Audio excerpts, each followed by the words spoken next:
जय गजानन गणेशाय नमस्तुभ्यं हेरंबाय एकदंतिने स्वानंदवासिने तुभ्यं ब्रह्मणस्पतये नमः. We are continuing with the story of Prachetas. Prachina Barhi. Prachina Barhi, he had 10 sons. All of them were following puja of Mahavishnu, whereas Prachina Barhi used to do yagna karmas. So he was stuck in that bondage of yajna, of the fruits derived from yajna karmas. And so he approached Narada, or actually Narada happened to come there, and he asked him for the knowledge. And Narada explained to him everything about the bhakti yoga, jnana yoga, how to graduate, how to move progressively forward from performing of karmas.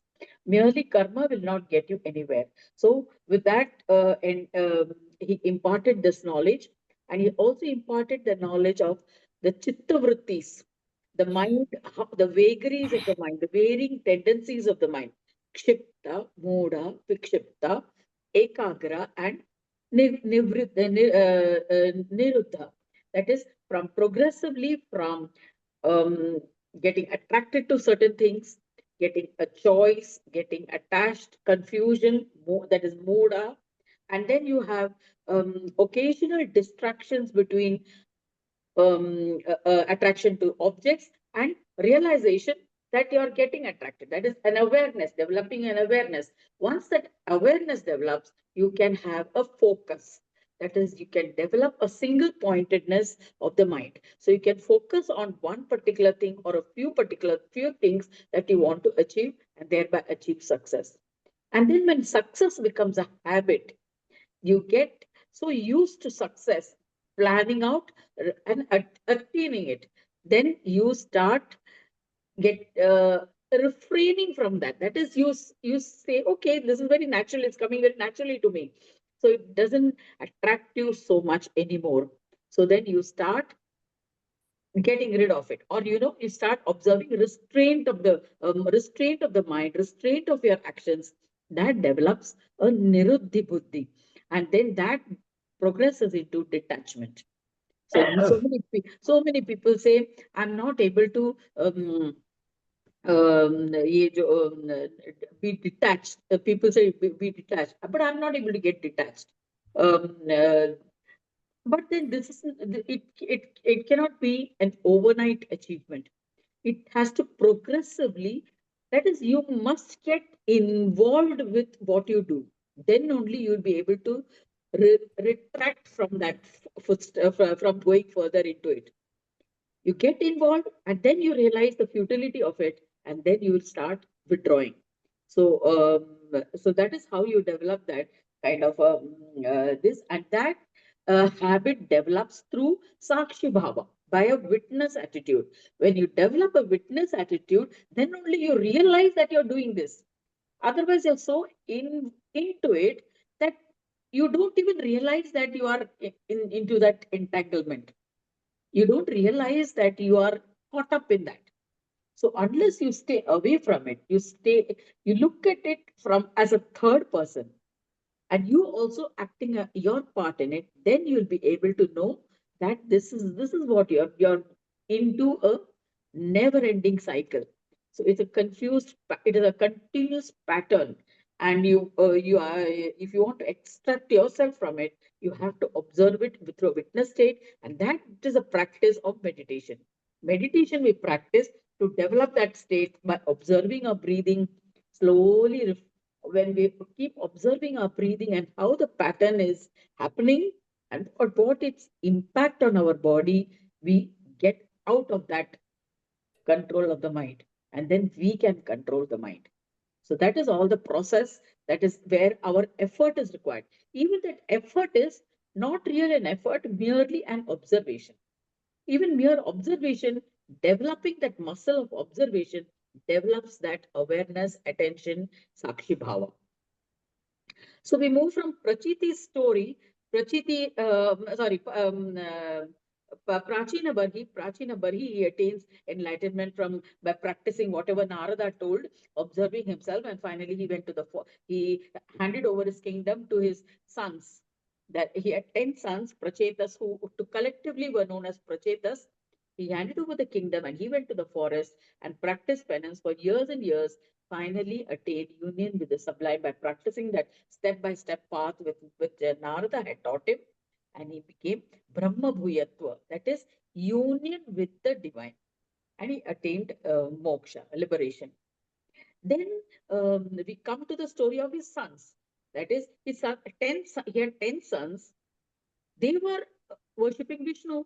They used to go to the river side and worship after having a bath in the river and all. They practiced. They engaged in puja of Mahavishnu. Now Vishnu, seeing their devotion for years and years together, he one day he manifested before them, riding on Garuda. Garuda is his Vahana. Mahavishnu's Vahana is Garuda. He came on the Garuda and he manifested before them.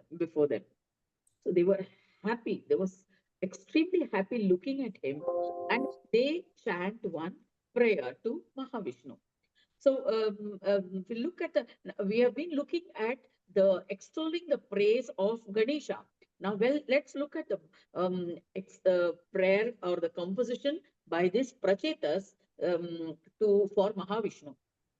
So Prachetas Uchu, they say, नमस्ते केशवायैव नमस्ते भूतभावनः निराकाराय कृष्णाय विष्णवे प्रभविष्णवे आदिमध्यान्तहीनाय वासुदेवाय ते नमः सर्वज्ञानविनाशाय ज्ञानदात्रे कृपालवे लक्ष्मीपते नमस्तुभ्यं भक्तसंरक्षकाय च भक्तिप्रियाय देवाय शेषशायिन् नमोऽस्तु ते भक्तिमुक्तिप्रदायैव विकुण्ठपतये नमः नारायणाय शान्ताय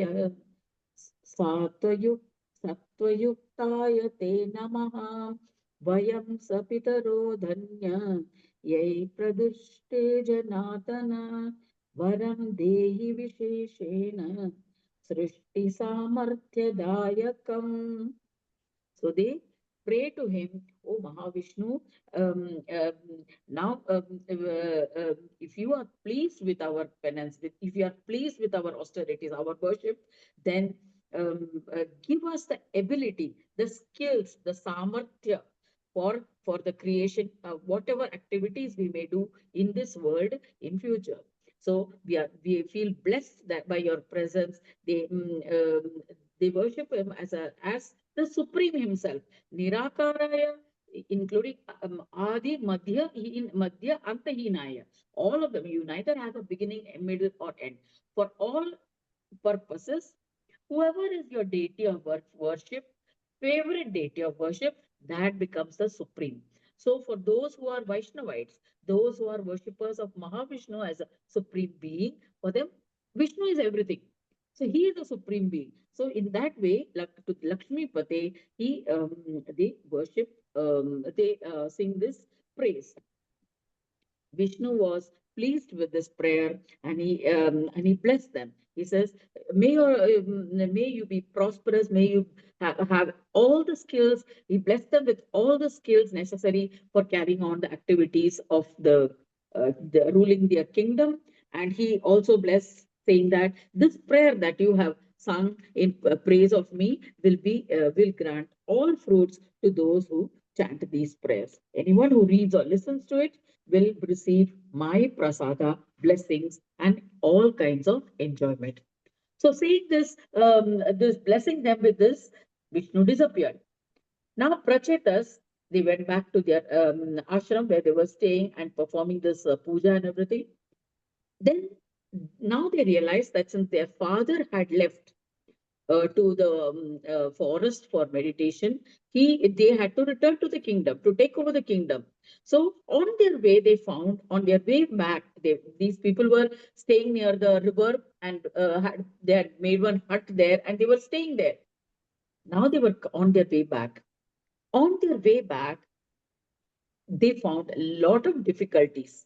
They had to face a number of difficulties, and wherever there was lawlessness, those were the difficulties they faced. It came as an obstruction on their path. So sometimes when they were on their way, they found that they came across a forest. So that forest itself, the density of the forest, the thickness of the forest, that itself became an obstacle. So they crossed each one of these kind of obstacles. And when they had came to this forest, they found that this forest was obstructing their way. Means it was so dense that they could not find a path from in between. This forest was ruled by Chandra, the moon. And Chandra, he gave his daughter, who was the Kanya of this that is Vrikshi, the daughter of the forest. See, what had happened was, there was Apsara who was born as the daughter of this daughter in this forest. So this forest or the trees, they took care of this this child. This child's name was Marisha. They took care of this child, and they said that to these prachetas, we will allow you to cross provided you will marry this daughter, this Apsara girl whom they were taking care of. So when they accepted her, and they accepted her in marriage, and then the trees parted the ways. They made way for these prachetas, these 10 sons, to go forward to their kingdom. So after accepting this, their anger was pacified. That is, this forest's anger was pacified, and they extinguished the Agni. Means they were so angry, the forest was so angry that automatically fire came around.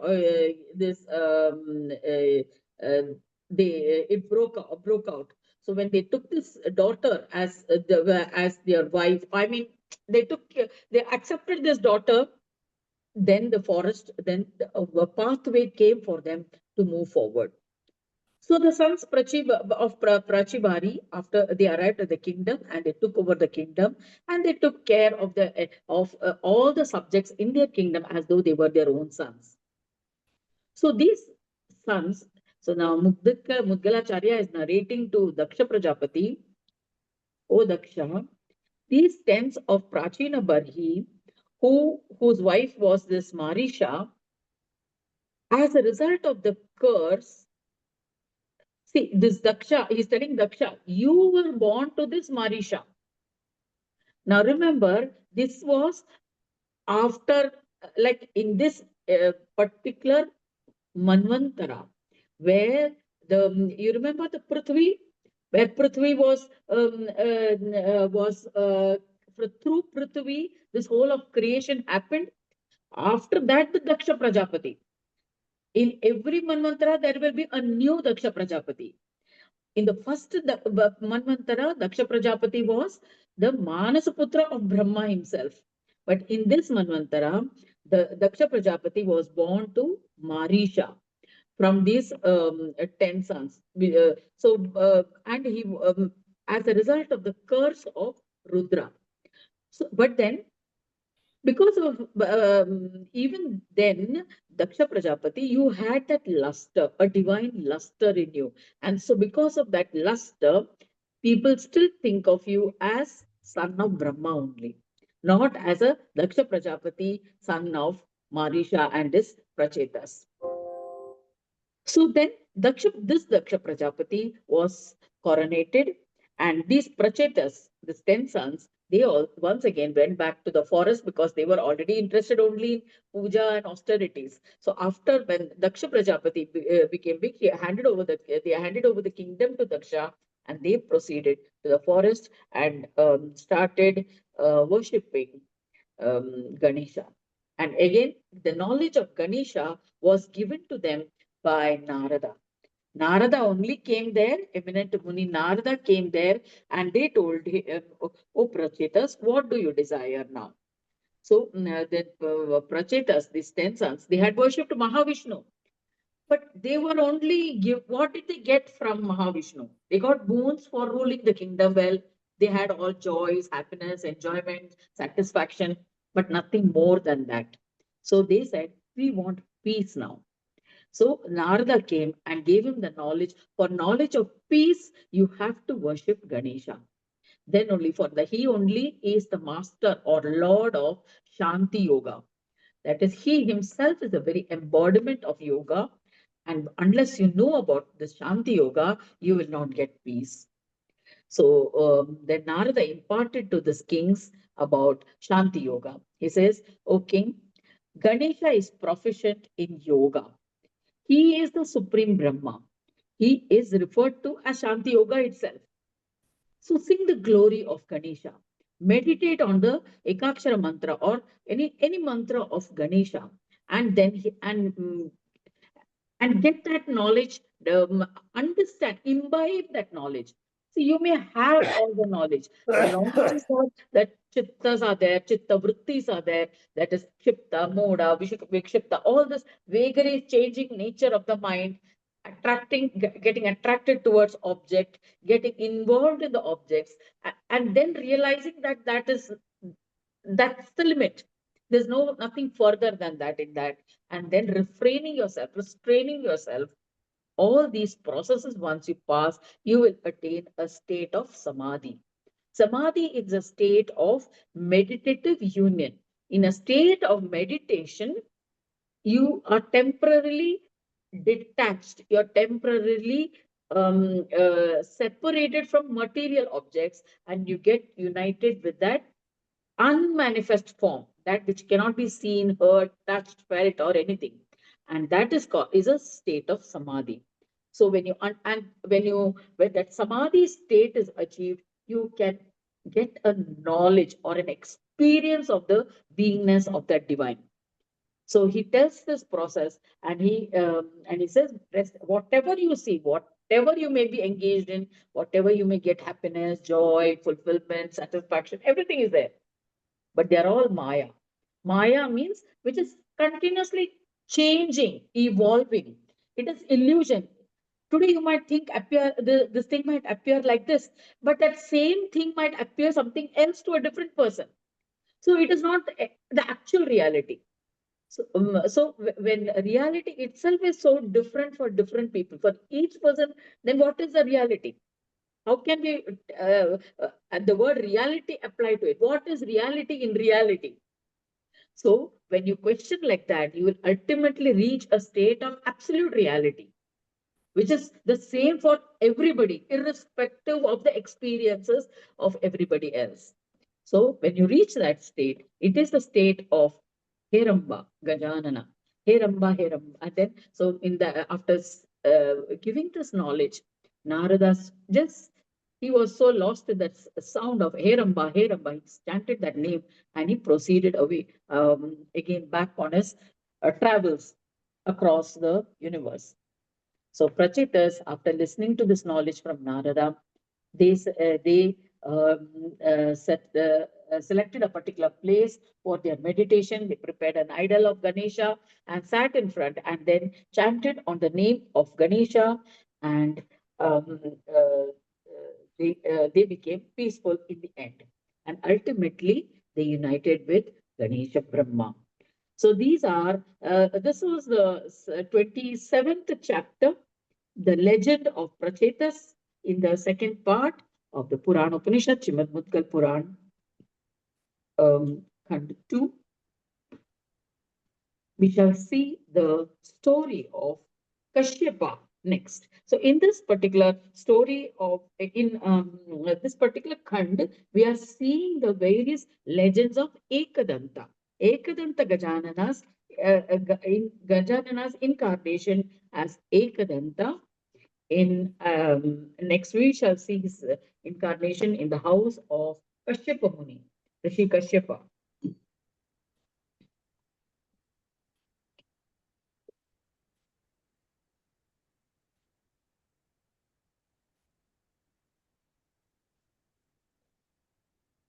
Let us meditate for the next half an hour.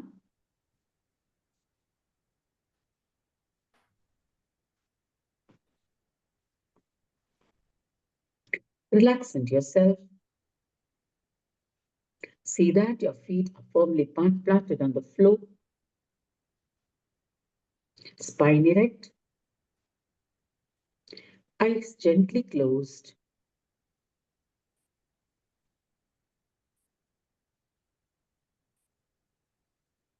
Put all your thoughts to one side and give yourself the permission to be with yourself.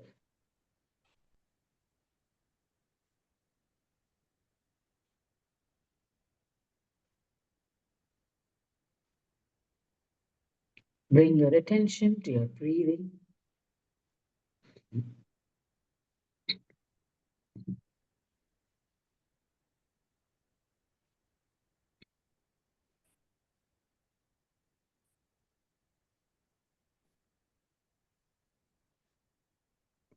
Get into the habit of rhythmic breathing.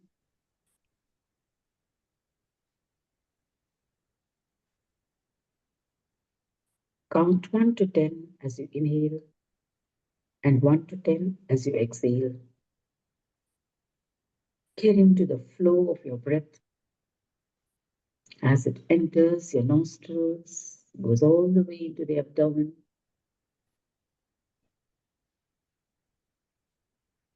and you exhale.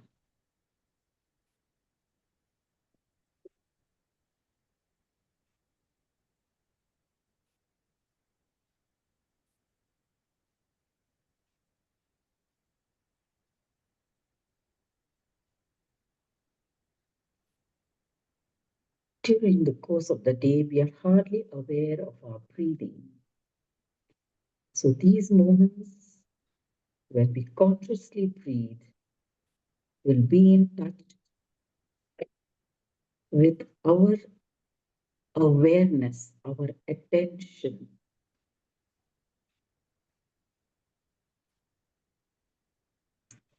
Because when we observe our breath, the mind is separated from the breath.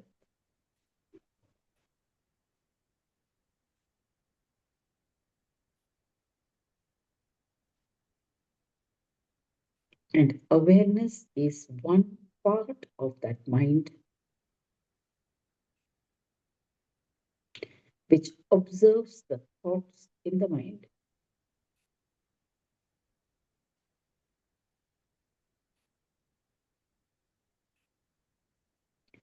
It has the capacity to separate as a witness, as an observer.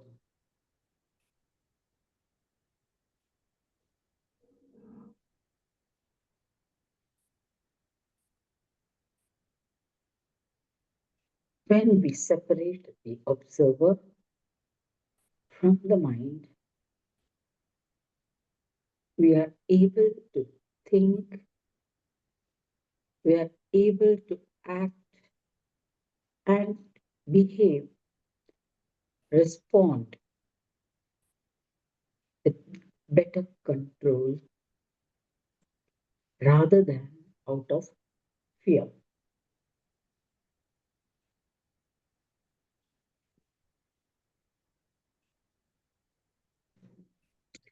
Today we find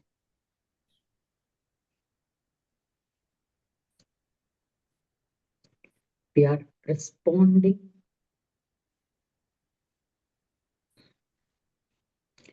not reacting, even responding out of fear, cautiously, with extra caution. We feel as though we are observed because there are CCTVs all around.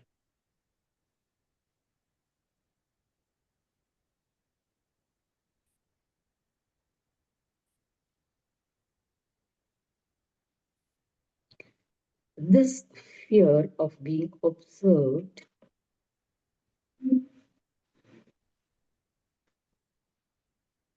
comes in the way of our normal behavior.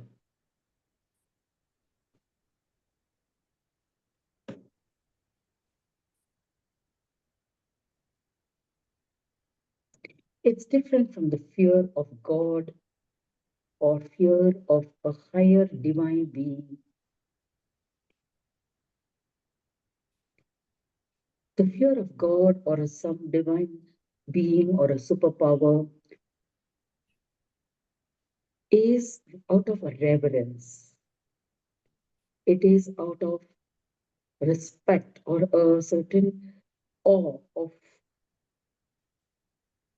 a supernatural power of the Creator. But this other fear of being observed is real fear of being caught. It may not even be wrong actions.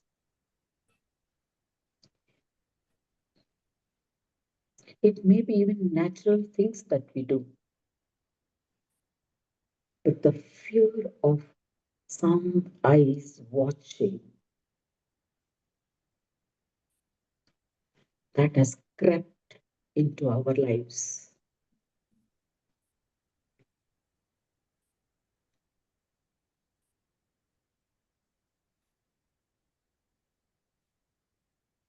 Be it the shopping mall,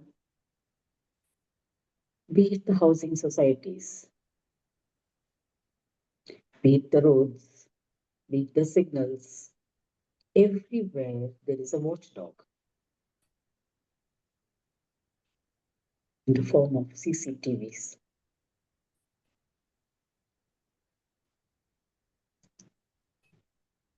Even airports, railway stations, bus stations, everywhere you have this.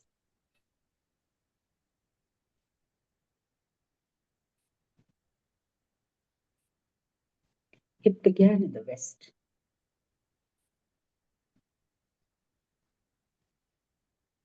20 years ago,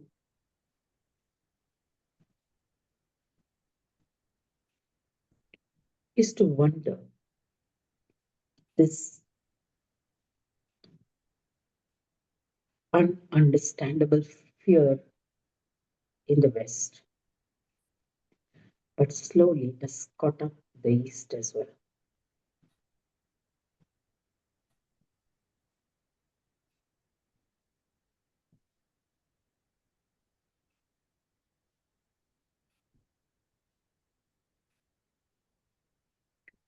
Now, with increased Wi Fi, use of mobiles, this fear has assumed large proportions.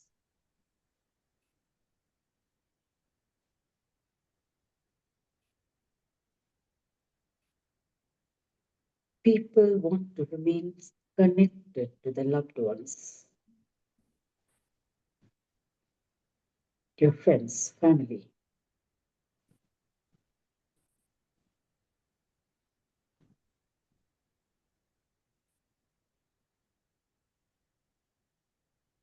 And so you're always sending messages, seeing whether they have responded, whether they have seen your message. That fear of losing connection.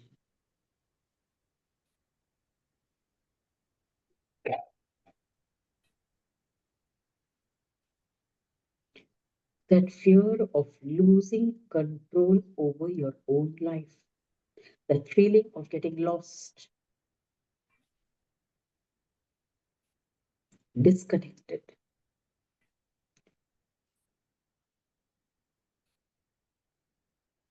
Virtual reality makes the problem worse. You don't really know whether you're connected to the real person or not.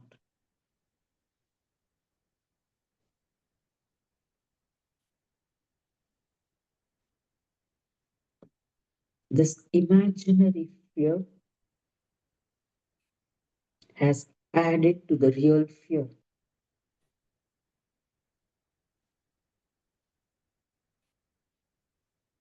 That's why we are in a confused state.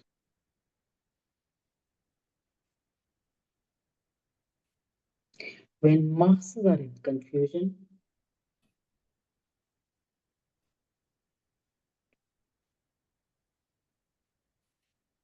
the whole system goes out of gear.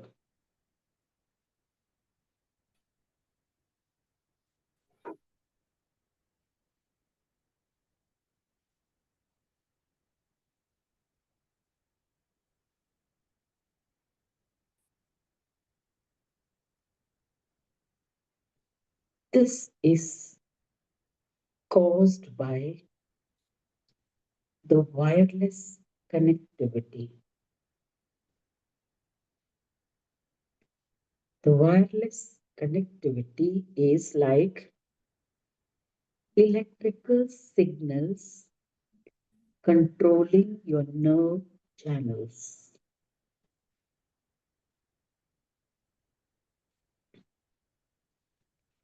Your mobiles are in your pocket or in your hand, on your person, and the wireless vibrations or the wavelengths of messages, which may be sound, pictures, light, reaches your body, which is of a high frequency than what your body nerves can handle.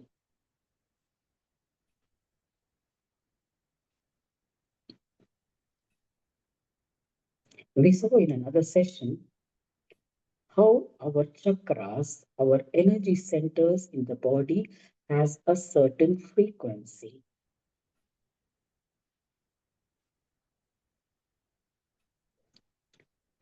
And if we can match our circumstances with that frequency, we are in a balanced state.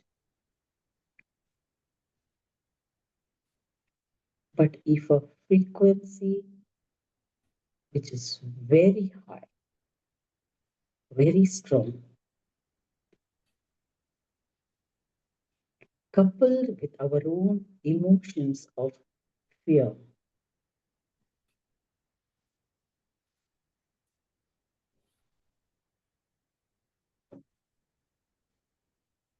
it causes panic.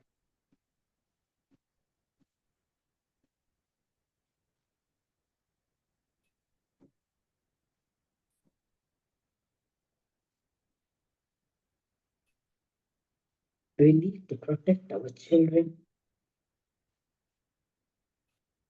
from this irrational fear.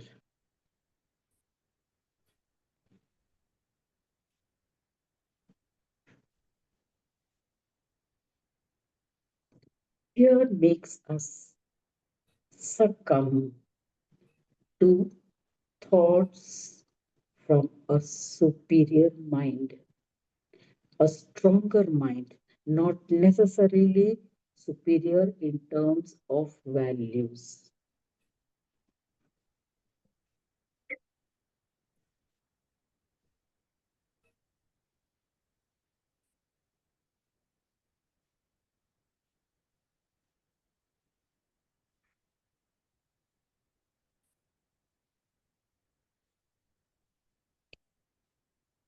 The superiority may be in terms of holding of power,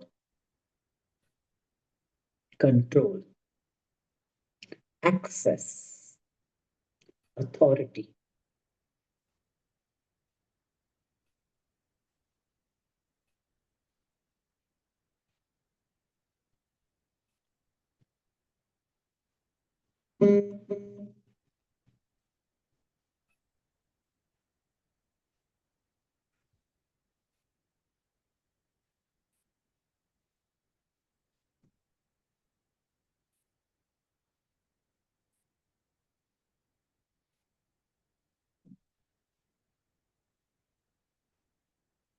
We are already in it.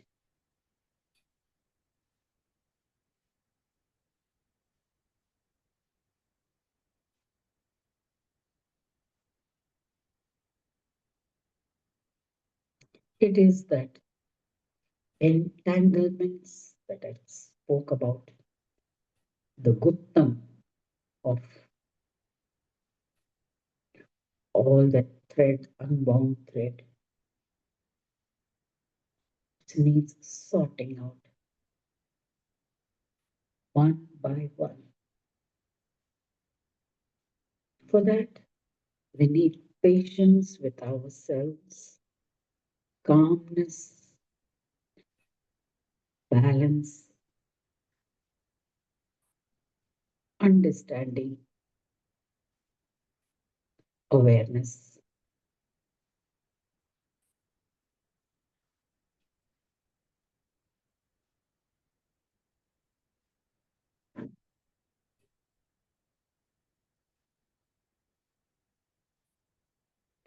Everybody wants a privacy or a space for themselves,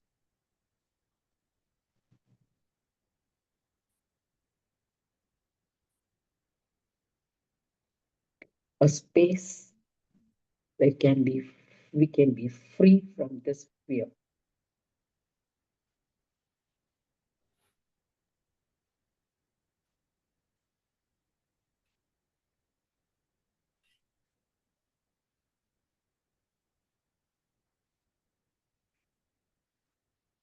This earth is all that we have.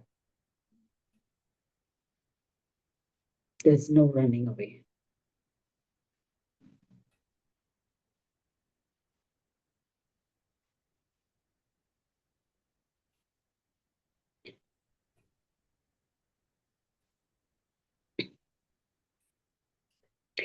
We find escapes to mountains, seashores,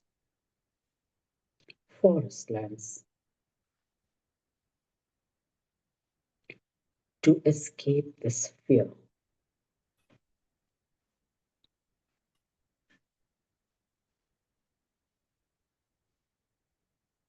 This fear is not real. It is the overpowering of one energy over the other, over a normal physical energy.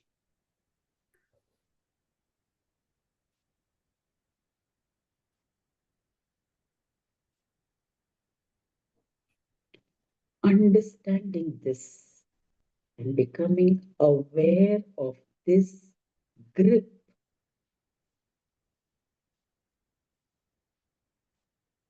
is enough to loosen it.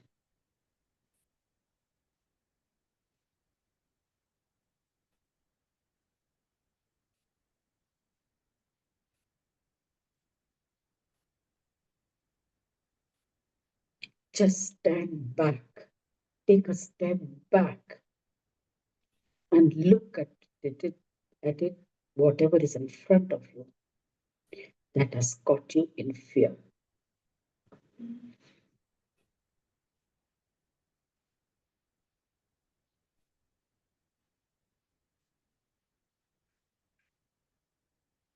A step back will give you clarity.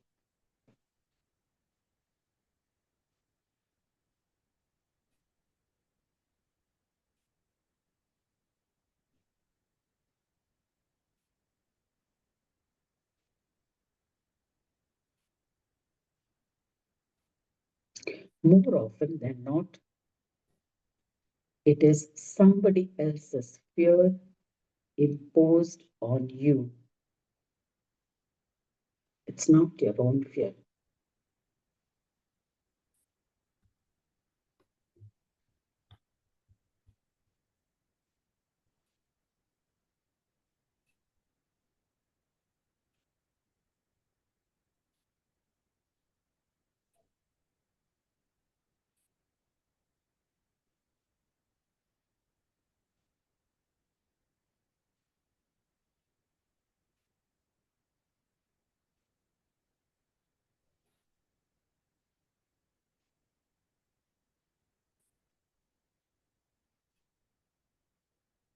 Be vigilant. Be aware of when this fear grips you.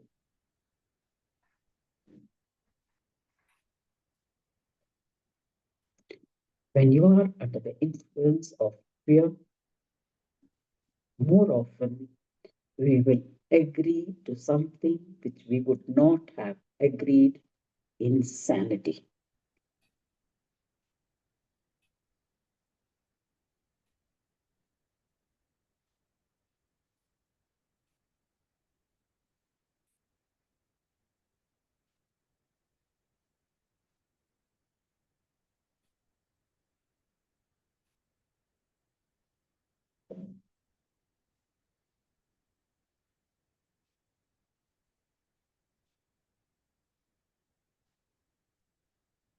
Become aware of what is good for you.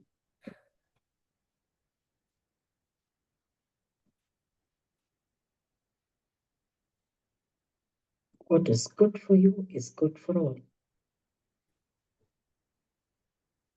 Respect what is good for all.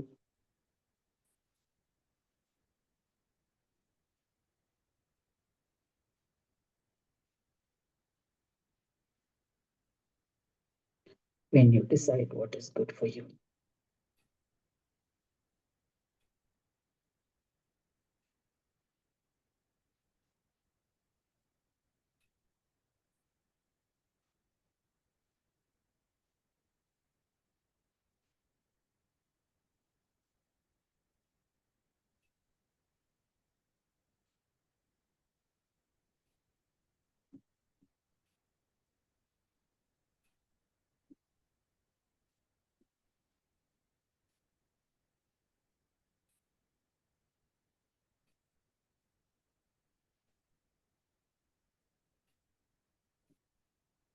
Only when we understand the impact, the crippling effect of fear on us,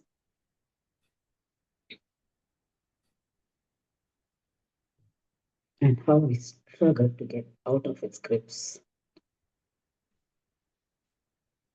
that we understand the need for removing it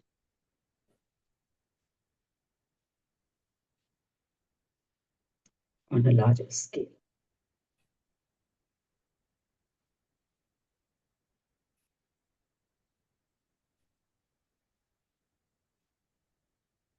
That's the essence of humanity.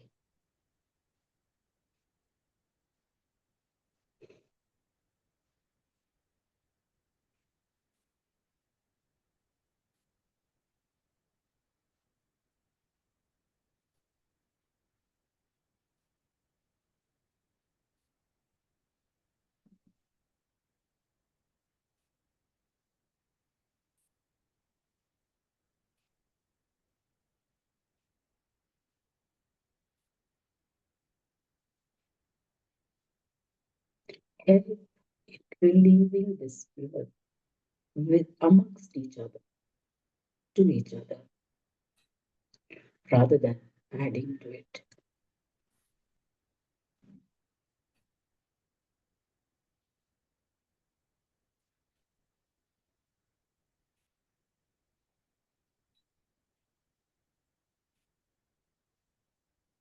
Focus on solutions rather than control, greater and greater control.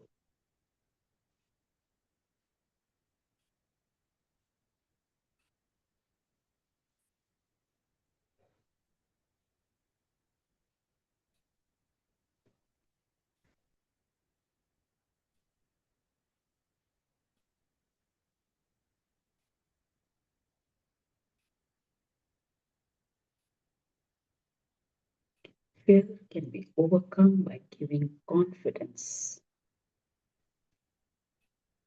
by lending a ear, entering into conversations that can release that fear.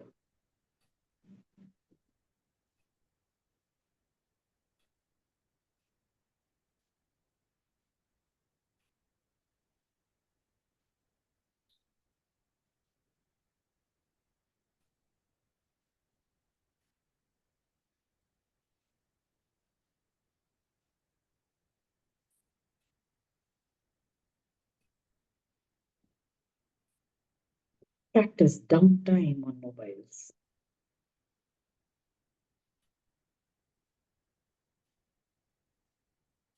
That will give space for recovery of your energies.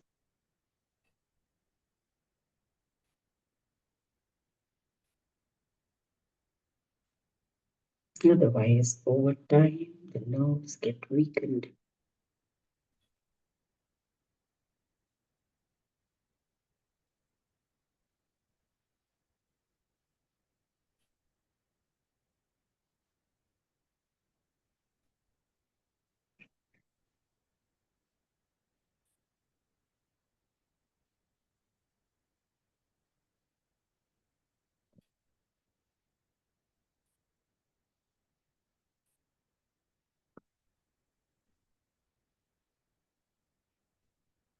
Practice quiet time.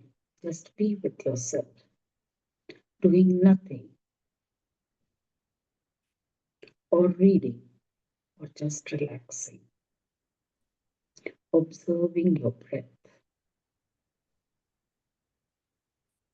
That will give a fresh perspective to any situation that makes you fearful.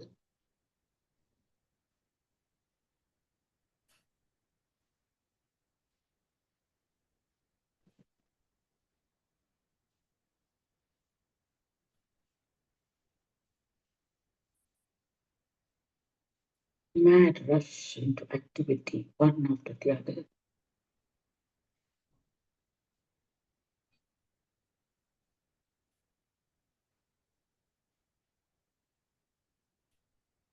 It leads nowhere.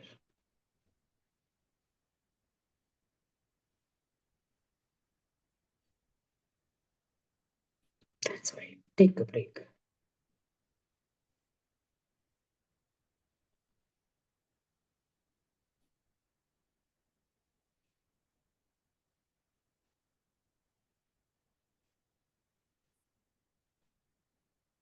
Bring your attention to your breathing.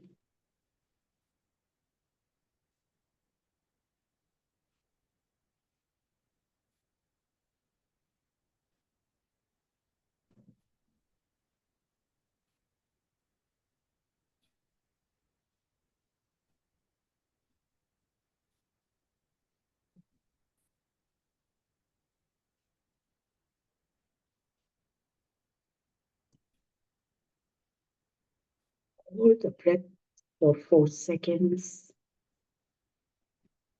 between inhalation and exhalation, and the next inhalation.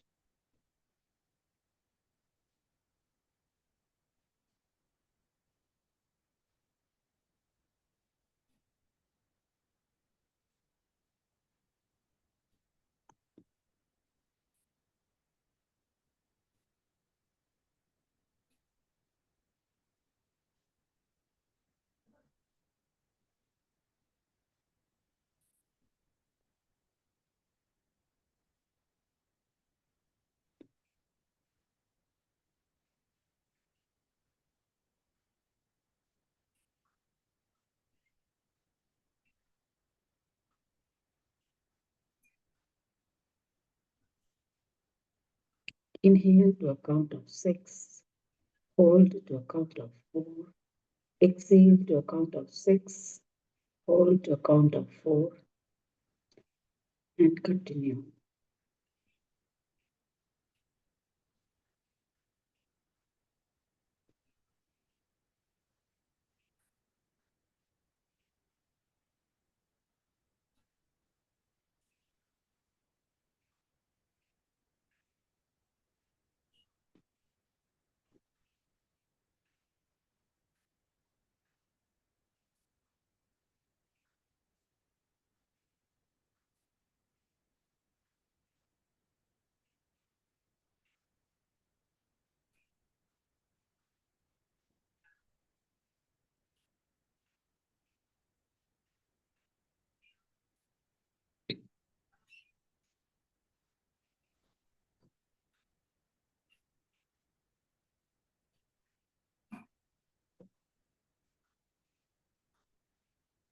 completely exhale. Exhale fully. And then come back to your breathing of 1 to 10.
Let's chant Om for 2 minutes.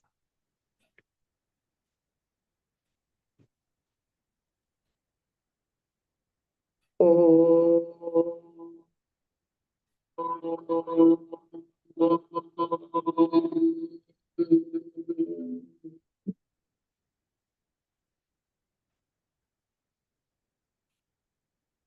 Om.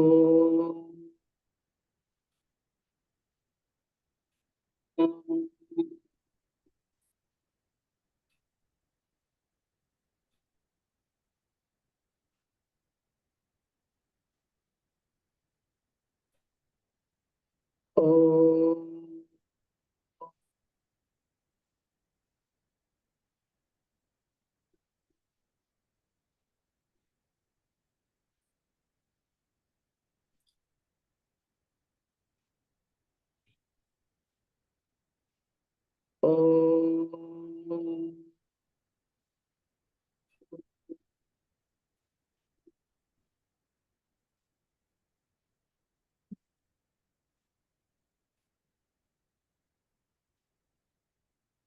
Om.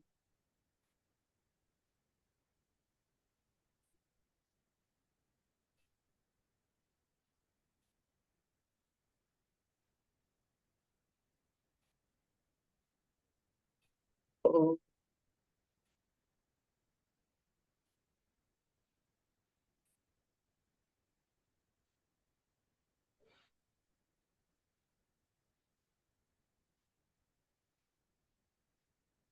Om.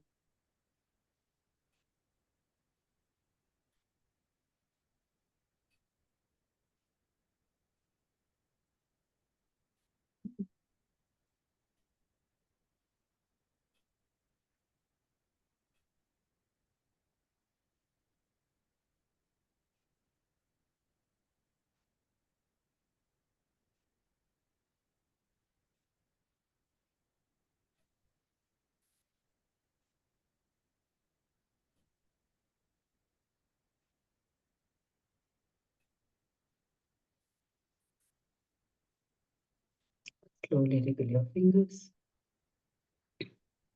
and your toes. Rub your hands together. Up your palms and place it on the eyes.